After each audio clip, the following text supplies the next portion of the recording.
సమయంలో ఒకసారి ప్రార్థన చేస్తారు.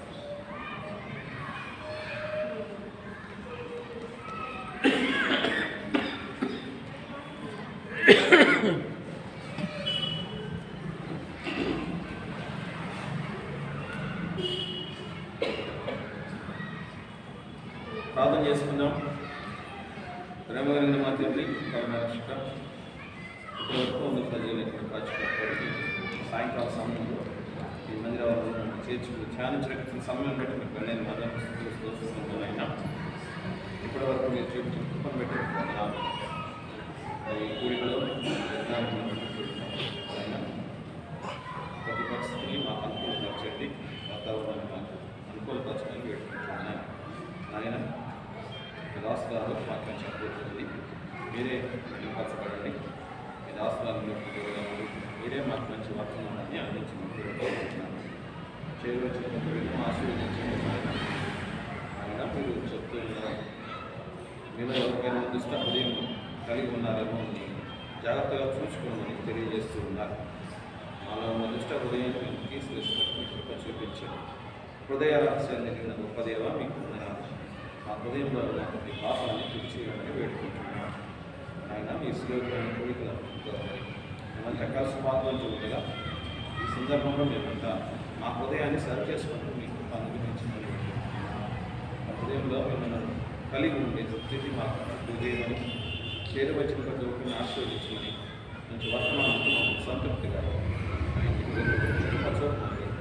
చేరువచ్చిన ప్రతి ఒక్కరిని ఆశీర్వదించండి. ఆ ప్రభావం వాళ్ళని స్వీకరిస్తున్నారు. నేను వినయంగా పెట్టుకుని ప్రార్థిస్తున్నాను. మా తండ్రి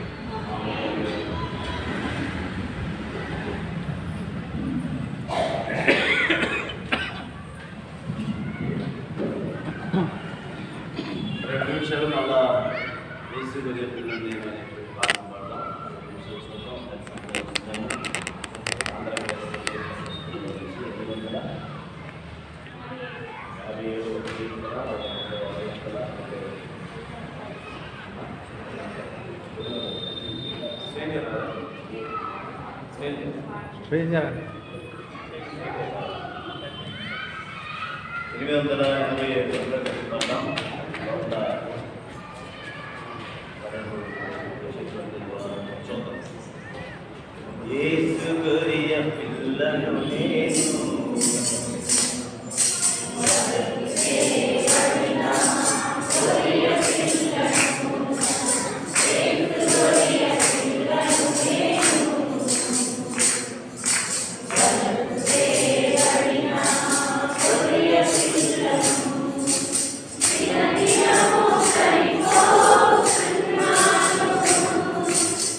సమయంలో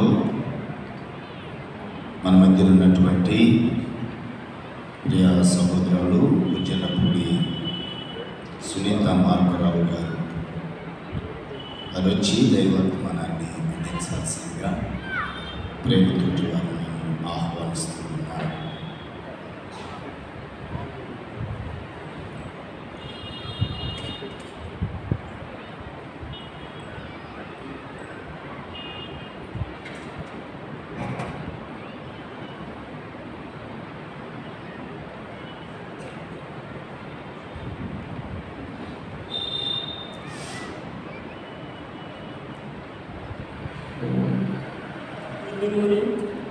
ఈ సమయంలో నాకు ఇచ్చినటువంటి దేవాది దేవునికి మొదటిగా వందనములు స్తోత్రములు తెలియజేస్తున్నాను.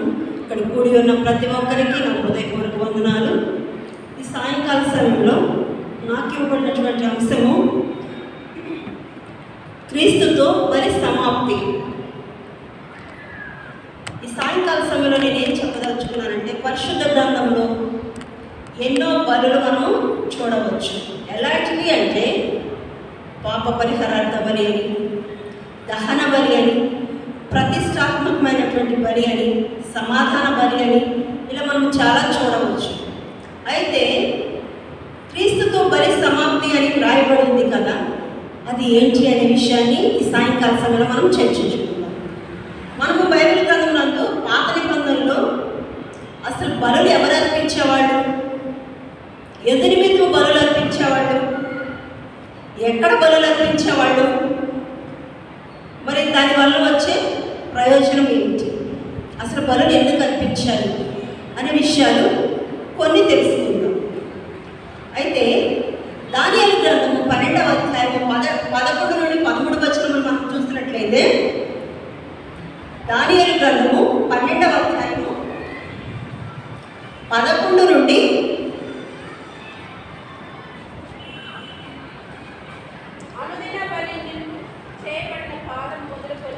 అనుదిన బలి నిలుపు చేయబడిన కాలం మొదలుకొని నాశనము కలుగు చేయు హేయమైన దానిని నిలవబెట్టు వరకు 1290 దినములకు 1335 దినములు తాడుకొని కనిపెట్టుకొని వాడు ధన్యుడు. నీవు అంత్యం వరకు నిలకడగా ఉండిన యెడల విశ్రాంతి నుండి కాలాంతమందు నీ వంతులో నిలిచెదవు. ఈ విషయాన్ని దేవుడు దానియేలు భక్తుడికి తెలియజేస్తున్నాడు అన్నమాట. తను పరిశుద్ధాత్మ ద్వారా రాయబడినటువంటి ఈ యొక్క మాటను మనం గమనించినట్లయితే, మనము అంతం వరకు నిలకడగా ఉండాలంట. అప్పుడే మనము మరి విశ్రాంతులకు కాలాంతం వరకు నీ వంతులో నిలబడతాం. కనుక హెబ్రీయులకు రాసిన పత్రిక 9వ అధ్యాయం 24 నుండి 25 వచనంలో మనం చూసినట్లయితే, హెబ్రీయులకు రాసిన పత్రిక 9వ అధ్యాయము, అందువలన నిజమైన పరిశుద్ధ స్థలమును పోలి హస్తకృతమైన పరిశుద్ధ స్థలంలో క్రీస్తు ప్రవేశింపలేదు. కానీ ఇప్పుడు మన కొరకు దేవుని సముఖమందు కనబడటకు పరలోకమందే ప్రవేశించండి. చూడండి ప్రియులారా, పాత నిబంధన గ్రంథంలో ఏబేలు బలి అర్పించాడు.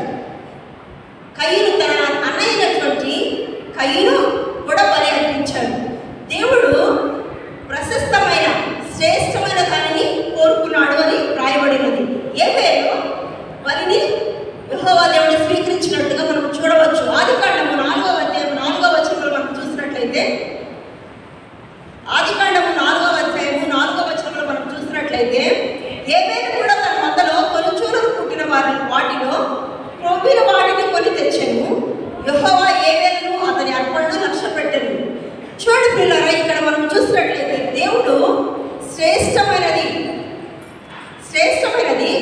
మరి కోరినాడు. అతన్ని అర్పణను లక్ష్య పెట్టాడు. హృదయమందు ఇవ్వాలనే ఆలోచనతో ఎంతో స్పష్టమైన హృదయము దేవుడు చూచున్నాడు. కనుక కయీను అర్పణను లక్ష్య పెట్టలేదు. అయితే ఏబేలు అర్పణను యెహోవా దేవుడు లక్ష్య పెట్టినట్టుగా మనం చూడవచ్చు. మలాకీ గ్రంథము 1వ అధ్యాయం 8వ వచనంలో మనం చూసినట్లయితే, మలాకీ గ్రంథము 1వ అధ్యాయము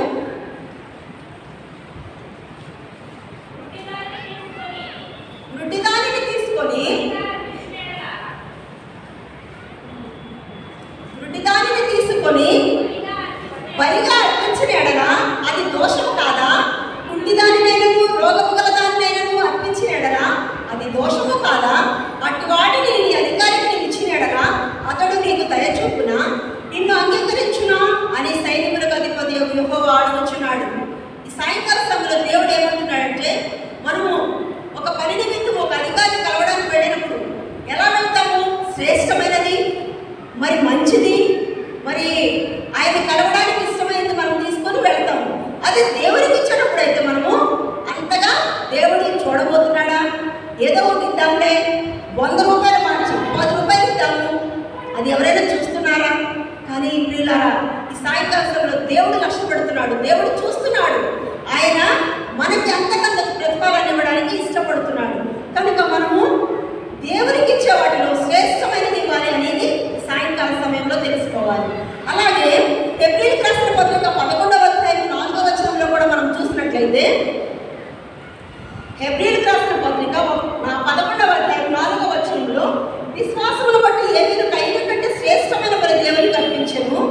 దేవుడు అతని అర్పణల గురించి సాక్ష్యం ఇచ్చినప్పుడు అతడు ఆ విశ్వాసమును బట్టి నీతిమంతుడని సాక్ష్యం పొందెను. అతడు మృతి నొందియు ఆ విశ్వాసం ద్వారా మాట్లాడుచున్నాడు. చూడు పిల్లలు, ఎంత గొప్ప సాక్ష్యం కలిగి ఉన్నాడు. ఆ విశ్వాసమును బట్టి నీతిమంతుడని సాక్ష్యం కలిగి ఉన్నాడంట. ఎంత దేవుని చేత సాక్ష్యం పొందడం ఎంత గొప్ప విషయము, ఒక అద్భుతం అన్నమాట. అలాంటి సాక్ష్యం మనము కూడా పొందాలి. అయితే ఏబేలు అర్పించినట్టు కూడా అబ్రహాం గారు కూడా బలి అర్పించినట్టు మనం చూడవచ్చు. తన శ్రేష్ఠ కుమారుని, ఒక్కగానొక్క కుమారుని, మరి లేక కలిగిన కుమారుణ్ణి అబ్రహాం గారు బలి ఇవ్వడానికి ఇష్టపడ్డాడు. ఆదికాండము 22వ అధ్యాయము 13వ వచనం మనం చూసినట్లయితే, ఆదికాండము 22వ అధ్యాయము 13వ వచనం మనం చూసినట్లయితే,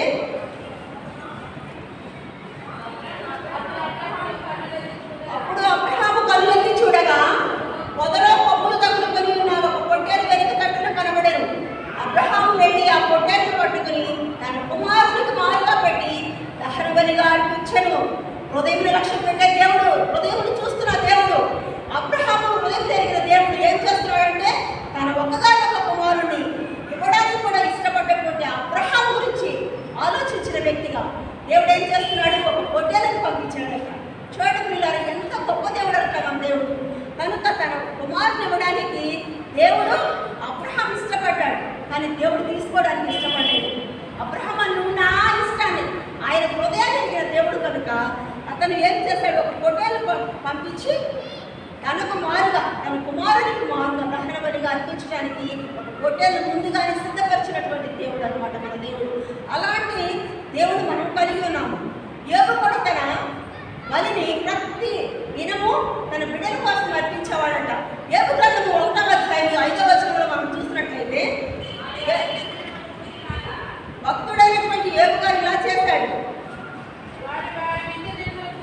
వారి వారి విందు దినములు పూర్తి కాగా యోబు తన కుమారులు పాపము చేసి తమ హృదయముల్లో దేవుని దూషించునేమో అని వారిని పిలువనంపించి వారిని పవిత్రపరచి అరుణోదయమున లేచి వారిలో ఒక్కొక్కరి నిమిత్తము దహన బలిని అర్పించుచూ వచ్చాను. ఒక్కరోజు చేస్తాడండి, ఒక్క దినము చేస్తాడా? మనమైతే ఒక 5 నిమిషాలు ప్రే చేయడానికి ఎంతో కష్టపడిపోతాము, ఎంతో బాధపడిపోతాము. కానీ ఇతను ఏం చేస్తున్నాడంటే ప్రతి దినము చేస్తాడంట. ఏ నిత్యము అలాగే చేయించుండేది. తన బిడ్డల కోసము ప్రతి నిత్యము బలులు అర్పిస్తూనే ఉన్నాడట. అలాంటి బలి వారి వారి విందు చొప్పు వచ్చినప్పుడు తన కుమారులు పాపము చేసి మరి తమ హృదయంలో దేవుని దూషించారేమో, మరి వారి ప్రవర్తన బట్టి మాటలు, ఊహలు, ఉద్దేశాలు, తలంపులు, ఆలోచనలు, క్రియలు ఎలా ఉన్నాయో మరి తండ్రి అయినటువంటి యోబు గారికి తెలియదు. కాబట్టి తన దేవుని దూషించుకుంటారేమో అనుకుని వారి నిమిత్తము ప్రతి రోజు కూడా మరి ఏం చేస్తున్నాడు? దహన బలిని అర్పించుతూ వస్తూ ఉంటాడంట. అలాంటి యోబు భక్తుని మనము జ్ఞాపకం చేసుకోవడము, మనము ఆయన ఆదర్శంగా తీసుకోవాలి. ఆయనలాగా మనము ఉండాలని ఆశించాలన్నమాట. అబ్రహాము ఇలాంటి సమకాలీకుల్ని మనము జ్ఞాపకం చేసుకోవాలి. అయితే ఇప్పుడు మరి అలాంటి పాత నిబంధన గ్రంథంలో భక్తులు అలా చేస్తున్నారు. మరి ఇప్పుడు దేవుడు ఏం కోరుకుంటున్నాడు మన నుండి?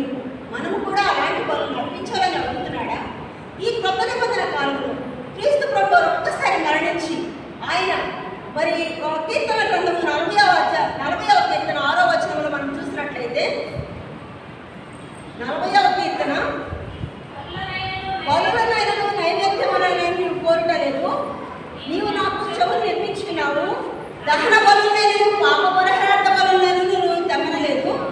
చూడండి పిల్లారా, దేవుడు బలులైనను నైవేద్యములైనను కోరడం లేదు. మరి ఏం కోరుకుంటున్నాడు? ప్రతి ఒక్కరూ ఆలోచించాలి. మనకి ఎన్నో సంవత్సరాలుగా ఈ లెండేస్ వస్తూనే ఉంటాయి, పోతూనే ఉంటాయి. మనం ఏం చేస్తున్నాం?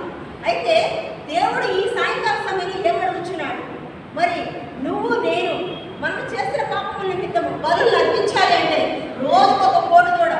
మన ఆర్థిక ఇబ్బందులు కూడా సరిపోవన్నమాట, మన ఆర్థిక పరిస్థితులు కూడా సరిపోవు. మన పాపముల నిమిత్తము, మన బిడ్డల పాపముల నిమిత్తము మనము అలాంటి మేకలను, మరి పశువులను, పక్షులను వధించాలి అంటే మనకి ఏమి కూడా సరిపోవు అన్నమాట. అందుకే ఒక బలి దేవుడు క్రీస్తు ప్రభు వారు ఆ కలువరి సిలువలో ఒక్కసారి మరణించున్నారు. అయితే ఆయన ఏం చేస్తున్నాడంటే వీడు చెల్లించినటువంటి పశువులు, పక్షుల రక్తము ద్వారా మరి బలులు అర్పించడం ద్వారా వాళ్ళు వడ్డీ మాత్రమే చెల్లించారు. అసలు మాత్రం అంతే ఉంది.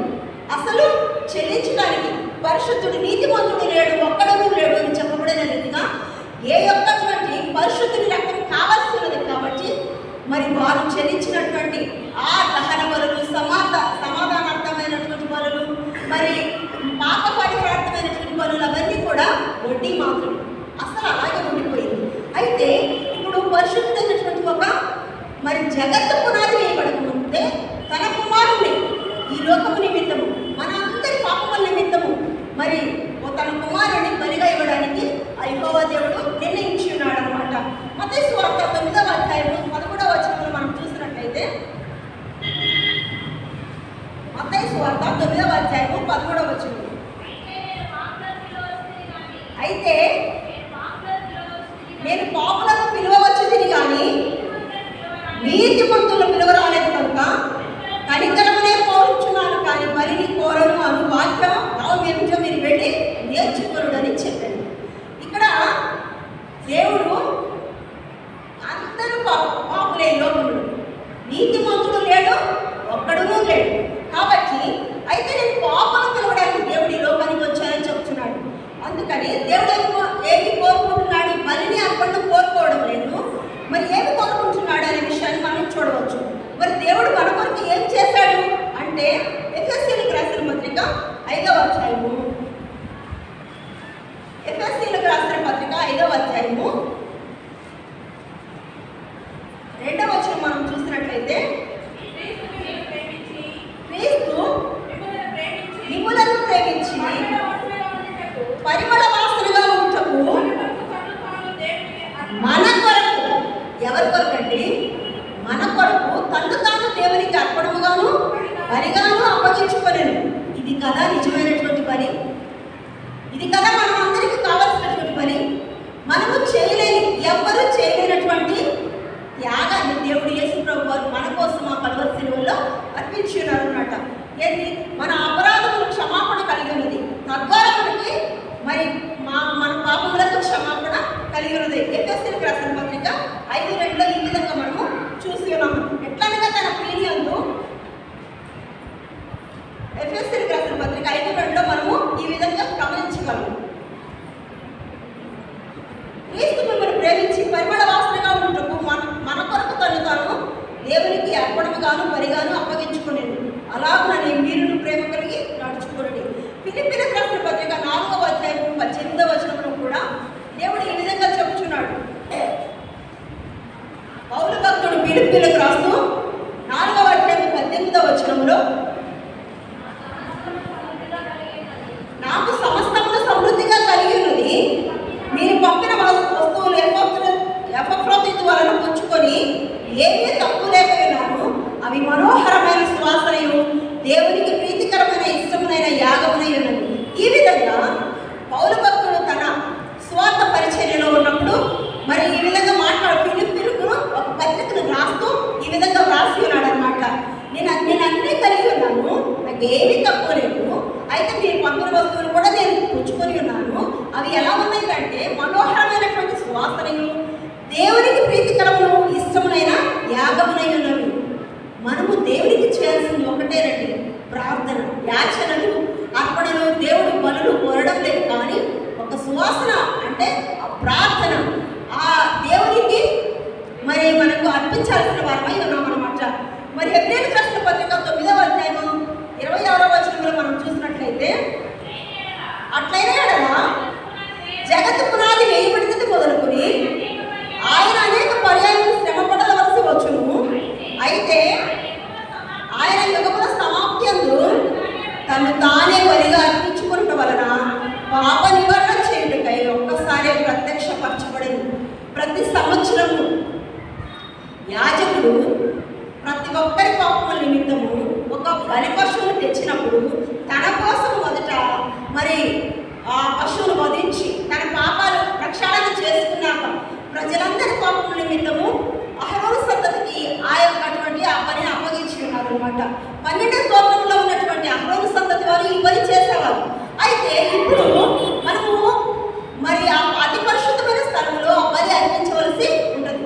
అయితే ఇప్పుడు మనం ప్రతి ఒక్కరము ఆ అతి పరిశుద్ధమైన స్థలాన్ని చేరుకోవడానికి యేసుక్రీస్తు యొక్క రక్తం ద్వారా, ఆ పరిశుద్ధుని రక్తం ద్వారా మనందరికీ పాలుపొక్కులు కలిగి ఉన్నాయి అన్నమాట. మనమందరము దేవుని స్వయంగా ప్రార్థించవచ్చు. మరి యాజకుని ద్వారా కాకుండా మనందరము దేవునికి మన మొరలు, మన అర్పణలు, మన యాచనలు, మన యొక్క విన్నపాలు విన్నపించుకోవడానికి మరి ఆయన ఒక్కసారిగా మన కోసం మరణించి ఉన్నారని తెలియచేయబడుచున్నది అనమాట. ఆయన ఈ విధంగా ఎప్పుడు చేస్తున్నాడు? యెహోవా దేవుడు ఒక ప్రణాళికను ముందుగానే ఏర్పాటు చేసుకుని ఉన్నాడు. జగత్తు పునాది వేయబడక ముందే ఈ ప్రణాళికను తన మృదు కుమారుని, తన ఏకైక కుమారుని, తన ఒక్కగానొక్క కుమారుని మన కోసం బలి ఇవ్వడానికి ఆయన ఇష్టపడ్డాడనమాట. ముందే ప్రణాళికను ఏర్పాటు చేసుకుని ఉన్నాడు అనమాట. హెబ్రీయులకు రాసిన పత్రిక 10వ అధ్యాయం 12వ వచనంలో కూడా మనం చూసినట్లయితే,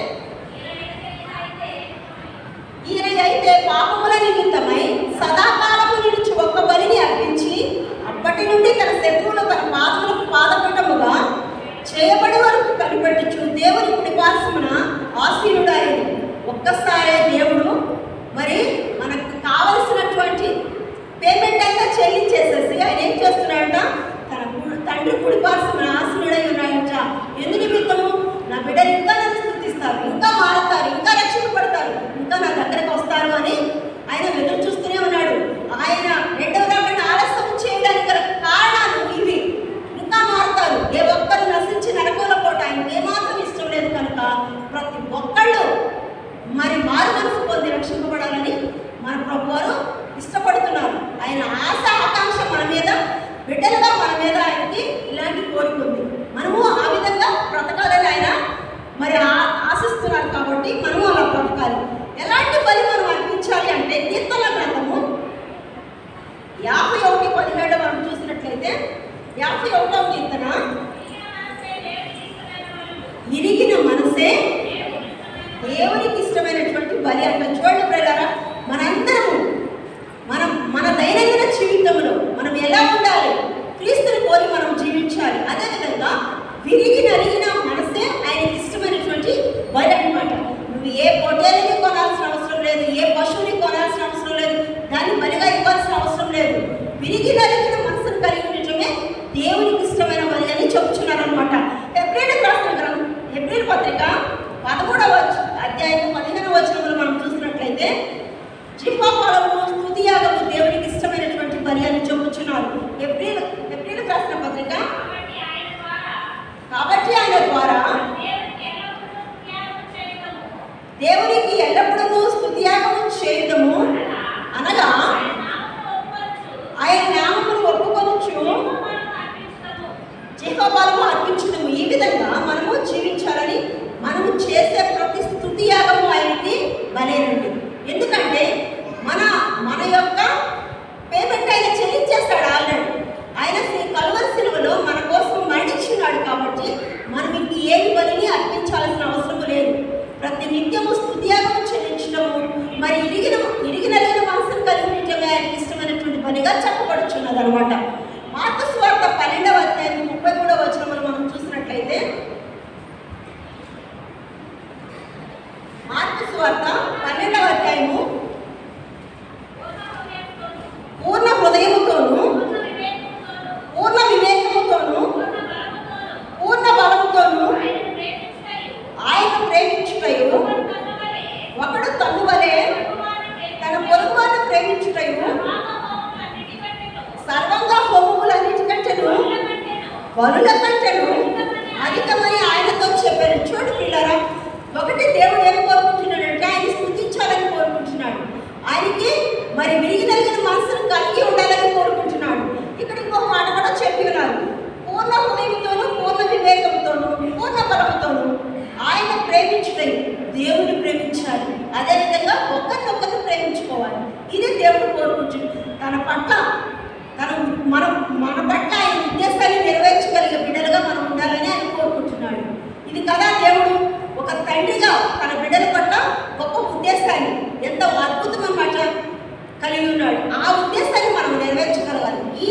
కాలము, మనం ఈ లోకంలో బ్రతికే కొద్ది కాలము ఇలా జీవించాలని దేవుడు కోరుకుంటున్నాడు.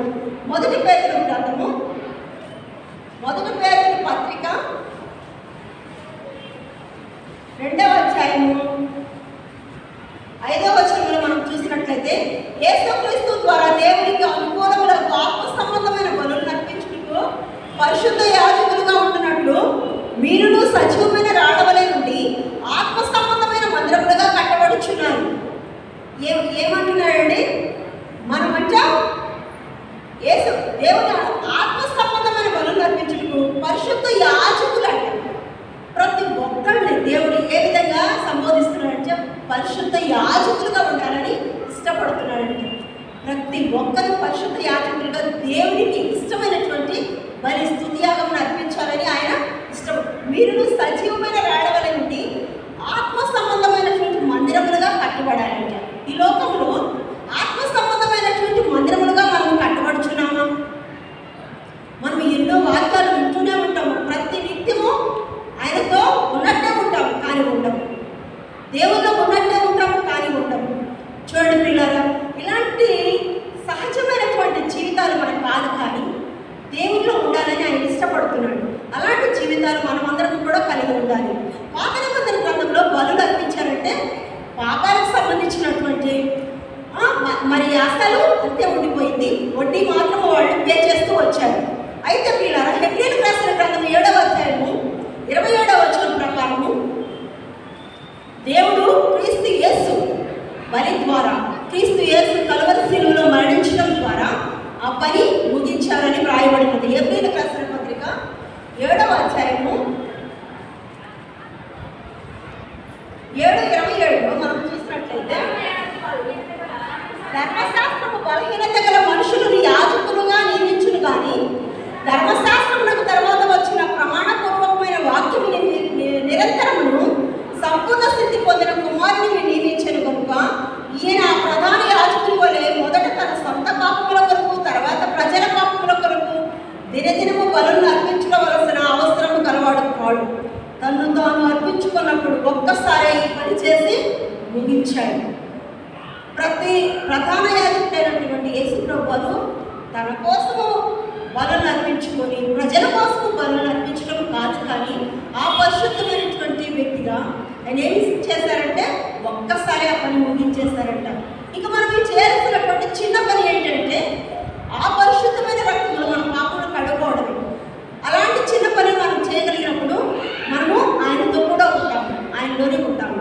హెబ్రీయులకు రాసిన పత్రిక 10వ అధ్యాయము 1 నుండి 3 వచనములు కూడా మనం చూసినట్లయితే, ధర్మశాస్త్రము రాబోచున్న మేలును ఛాయగలదే కానీ ఆ వస్తువుల నిజ స్వరూపము కలది కాదు కనుక ఆ యాజకులు ఏటేటా ఎడతెక్కకుండా అర్పించి ఒక్కటే విధమైన బలులు వాటిని తెచ్చు వారికి ఎన్నెన్నో సంపూర్ణ స్థితి కలుగ చేయ నేరము. ఇవి ప్రతి సంవత్సరము బలులు అర్పించినప్పటికీ అవి వాళ్ళకి ఏంటంటే సంపూర్ణ స్థితి, సంపూర్ణంగా వాళ్ళ పాపాలు పోలేదు, సంపూర్ణ స్థితి కలుగు చేయలేదు. కనుక అలాగూ చేయగలిగిన ఎడల సేవించి వారు ఒక్కసారి శుద్ధపరచబడిన తర్వాత వారి మనస్సాక్షికి పాప జ్ఞాపకం ఇక్కడ ఉండదు కనుక వాటి అర్పించుట మానుదురు కదా. అయితే ఆ బలులను అర్పించడం చేత ఏటేటా పాపములో జ్ఞాపకం వచ్చుచున్నది. ఆ బలులు అర్పించాలంటే ఏటేటా ఒక పశువు తెచ్చి వధించాలి. మనం పాపం చేసినప్పుడల్లా ఒక పశువుని తెచ్చి వధించాలి, జ్ఞాపకం వస్తాయట. అయితే దేవుడు ఆ పాపములకి జ్ఞాపకం చేసుకోదలుచుకోలేదు. నీ యొక్క స్థితిని ఎరిగిన దేవుడు, నీ పరిస్థితిని తెలుసుకున్న దేవుడు కనుక ఆయన ఏం చేశాడు, ఒక్కసారి నా బిడ్డల కోసం నేనే మరణిస్తాను. ఆ కలువరి శిలువలో నీకు నాకు చాలినంత రక్తాన్ని ఆయనే కాల్చి ఆ పనిని సమాప్తి చేసి ఉన్నాడు అనమాట కలువరి శిలువలో. ఆ విధంగా ఎలా చేశాడంటే యోహాను సువార్త 19వ అధ్యాయం 30వ వచనంలో మనం చూసినట్లయితే సమాప్తమైనది అని చెప్పి ఉన్నాడు. అది ఎట్లా అంటే ఫుల్లీ పెయిడ్, ఆయన మొత్తం చెల్లించేస్తాడు మన కొరకు అని అర్థం అనమాట.